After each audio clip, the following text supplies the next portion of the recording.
৫ আগস্টের পরে যেহেতু সেরকম একটি সম্ভাবনা তৈরি হয়েছে, আমরা চাই যে শিক্ষার্থীদেরকে নিয়ে নানান দল মত নির্বিশেষে সকলকে নিয়ে আসলে আমরা বিশ্ববিদ্যালয়টাকে নতুন করে সাজাতে চাই শিক্ষা ও গবেষণামূলক আদর্শ জাহাঙ্গীরনগর হিসেবে।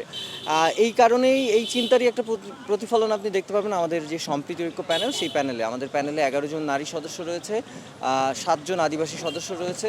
প্র্যাকটিসিং মুসলিম ছাড়াও আমাদের প্যানেলে রয়েছে হিন্দু, বৌদ্ধ, খ্রিস্টান ধর্মাবলম্বীরাও।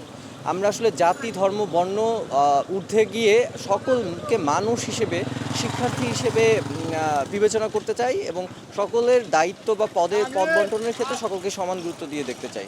এই কারণেই আমরা আসলে এই সম্প্রীতি, বৈচিত্র্য এবং একতা, এই ৩টা বিষয়কে মাথায় রেখে আমাদের প্যানেল সাজিয়েছি। যেহেতু জাহাঙ্গীরনগর বিশ্ববিদ্যালয় প্রতিষ্ঠাকালীন সময় থেকেই শিক্ষা এবং গবেষণামূলক জায়গাটাতে প্রাধান্য দিয়ে শিক্ষা কাঠামো গড়ে উঠেছে, আবাসিক বিশ্ববিদ্যালয়, পূর্ণাঙ্গ আবাসিক বিশ্ববিদ্যালয়।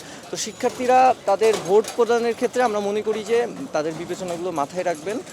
যারা শিক্ষার্থীদের নিয়ে কাজ করে, বিগত সময়গুলোতে শিক্ষার্থীদের নিয়ে কাজ করেছে এবং যারা অধিকার আদায়ের সোচ্চার, তাদের পক্ষে আসলে ভোট দিবে। আমরা যারা এই প্যানেলে যারা রাজনীতি সচেতন সংস্কৃতি কর্মী আছি, তাছাড়া বিভিন্ন বিভাগ অনুষদের সাধারণ শিক্ষার্থীরাও আছে।